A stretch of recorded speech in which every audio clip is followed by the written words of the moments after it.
Hey everyone, welcome back to another video. Okay, in this video we are talking about the chapter number 9 and last video we are talking about the कुछ पढ़े थे भाई।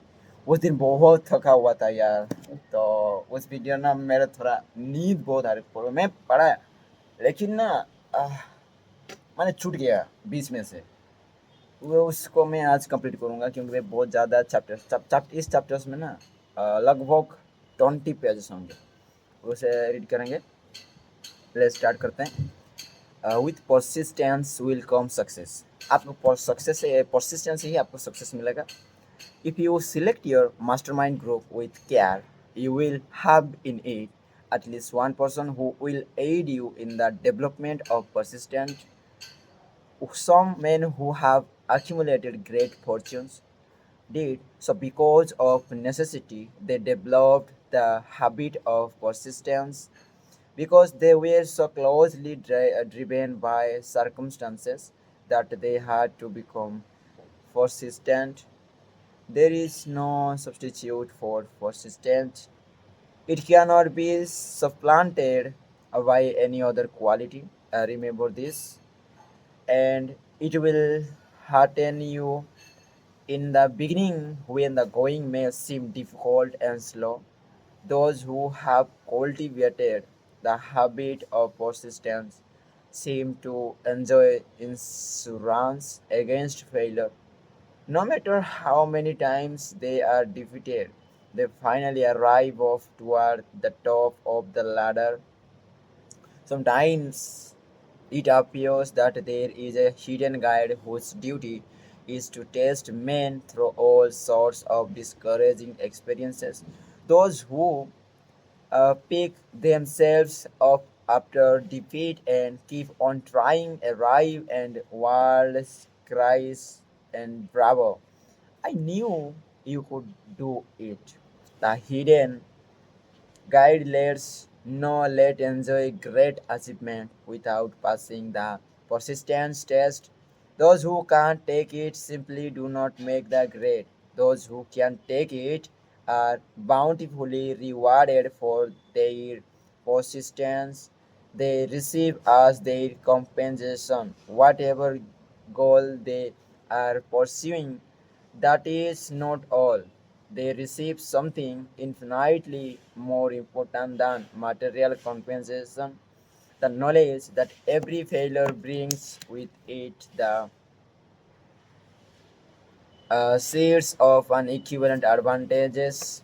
There is an exception to this rule. A few people know from experience the soundness of persistence. They are the ones who have not accepted defeat as being anything more than temporary. Okay, they are the ones who desires are so persistently applied that defeat is finally changed into victory.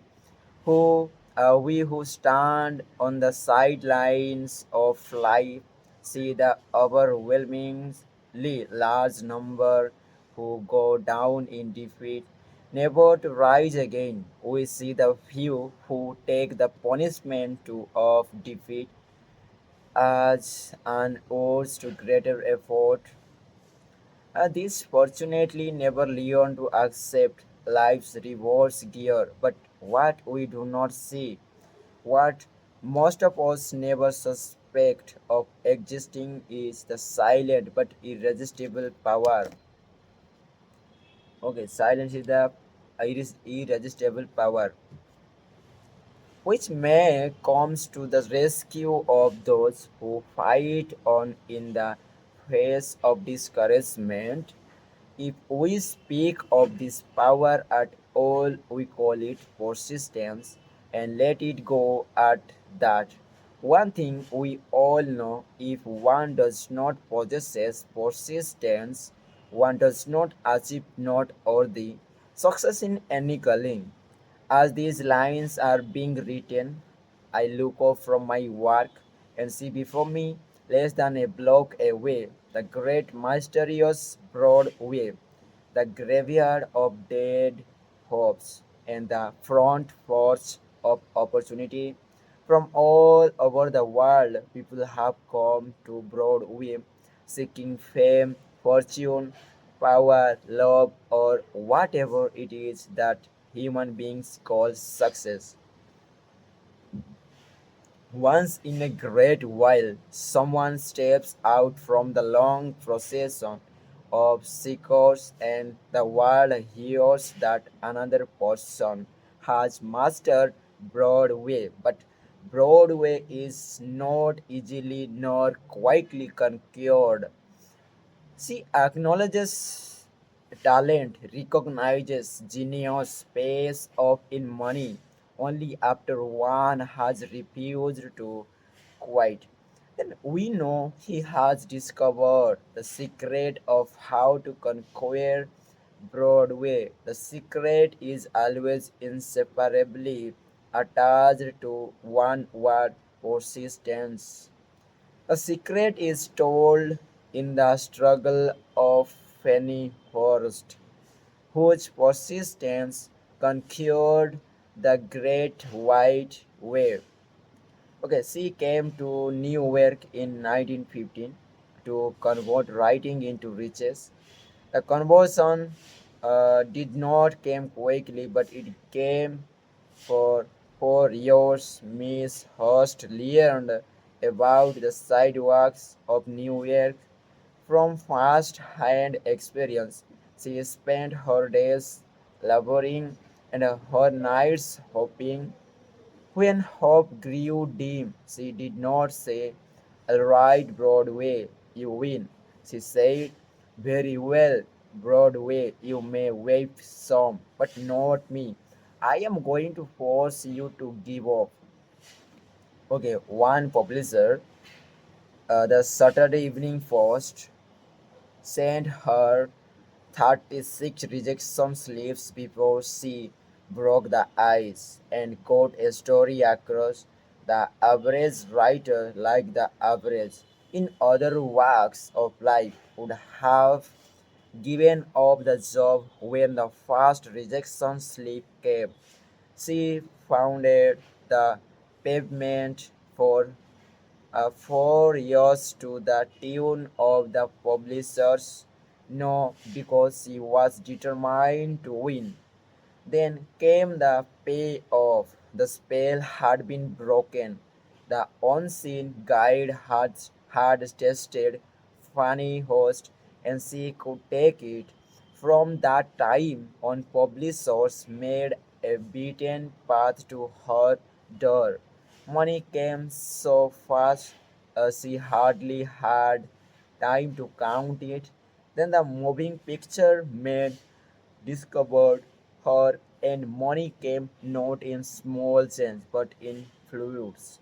The moving picture rides to her latest novel, Great Laughter, brought 100,000 dollars, said to be the highest price ever paid for a story before publication. Her royalties from the sale of the book probably will run much more. Briefly, you have a description of what persistence is capable of achieving. Fanny Host is no exception. Wherever men and women accumulate great riches, you may be sure the fast acquired persistence. Broadway will give any beggar a cup of coffee and a sandwich, but it demands persistence of those who go after the big stakes. Kate Smith will say Amen, Amen when she reads these. For years she sang without money, without price, before any microphone she could reach. Broadway said to her, "Come and get it, if you can take it." She did take it until one happy day Broadway got tired and said, "Ava, what's the use? You don't know when you are whipped. So name your price and go to work in the earnest." Miss Ship Smith named her price. It was plenty, a way of in figures so high that 1 week's salary is far more than most people make in a whole year. Verily, it pays to be persistent. And here is an encouraging statement which carries with it a suggestion of great significance. Thousands of singers who excel Curtis Smith are walking up and down Broadway looking for a break without success. Countless others have come and gone. Many of them sang well enough, but they failed to make the grade because they lacked the courage. Okay, to keep on keeping on until Broadway become tired of turning them away. Persistence is a state of mind, therefore it can be cultivated. Okay, like all states of mind, persistence is based upon definite causes. Among them, these a definiteness of purpose. Knowing what one wants is the first and perhaps the most important step toward the development of persistence. A strong motive forces one to surmount many difficulties. Second is desire. It is comparatively easy to acquire and to maintain persistence in pursuit the object of intense desire, self reliance, belief in one's ability to carry out a plan encourages one to follow the plan through with persistence. Self reliance can be developed through the principle described in the chapter on autosuggestion. The fourth, definiteness of plans. Organized plans, even though they may be weak or entirely impractical, encourage persistence. And fifth, okay, fifth is accurate knowledge. Knowing that one's plans are sound are based upon experience, on observation, encourages persistence, guessing instead of knowing destroy persistence. And sixth is cooperation. Sympathy, understanding, and harmonious cooperation with others tend to develop persistence. And seventh is willpower. The habit of concentrating one's thoughts upon the building of plans for the attainment of a definite purpose leads to persistence. And eighth is habit. Persistent is the direct result of habit. The mind absorbs and becomes a part of the daily experiences upon which it feeds. Fear, the roast of all enemies, can be effectively cured by forced repetition of acts of courage. Everyone who has been active service in war knows this. Before leaving the subject of persistence, take inventory of yourself and determine in what particular if you are lacking in this essential quality. Measure yourself courageously, point by point, and see how many of the 8 factors of persistence you lack. The analysis may lead to discoveries that will give you a new grip on yourself. And next is symptoms of lack of persistence. Here you will find the real enemies which stand between you and not worthy achievement. Here you will find not only the symptoms indicating weakness or persistence, but also the deeply seated subconscious causes of this weakness. Study the list carefully and face yourself squarely if you really wish to know who you are and what you are capable of doing. These are the weaknesses which must be mastered by all who accumulate riches. First is failure to recognize and to clearly define exactly what one wants. And second is procrastination with or without cause, usually backed up with a formidable array of lavish alibis and excuses. And third is lack of interest in acquiring specialized knowledge. And fourth is indecision, the habit of passing the buck all the occasions instead of facing issues squarely, also backed by alibis. And fifth is the habit of relying upon alibis instead of creating definite plans for solution of problems. Sixth is self-satisfaction.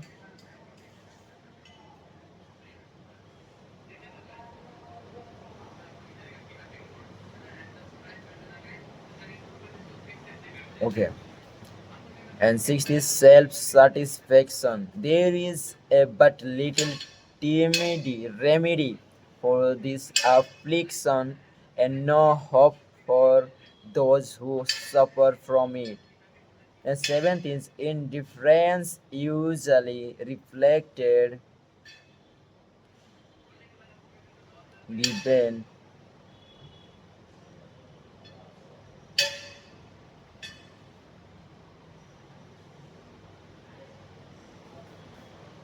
Okay, indifference usually reflected in one's readiness to a compromise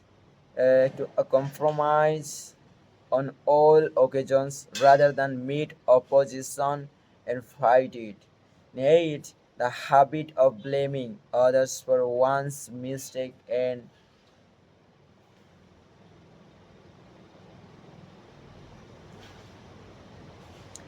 okay, and accepting unfavorable circumstances as being unavoidable. Ninth is weakness of desire. Due to desire is okay. Weakness of desire due to neglect in the choice of motives that impel action. Tenth is willingness, even eagerness to quit at the first sign of defeat, based upon one or more of the six basic fears. Okay. 11th is lack of organized plans, placed in writing where they place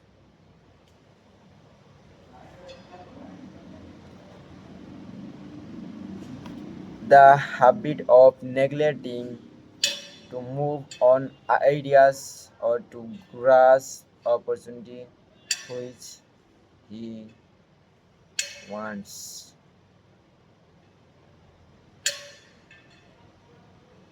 Opportunity when it presents itself, and 13 wishing instead of willing.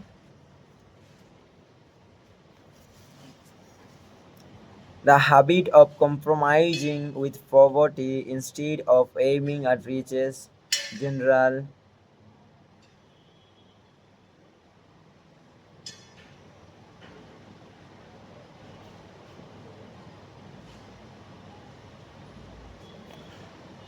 Okay. instead of aiming at riches, general absence of ambition to be, to do, and to own. And fifth is searching for all the shortcuts to riches, trying to get without giving a fair equivalent, usually reflected in the habit of gambling, on clearing.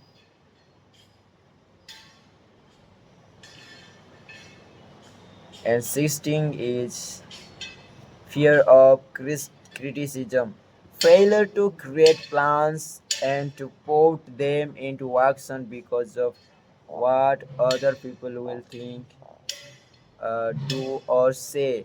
This enemy belongs at the head of the list because it generally exists in it. Hmm.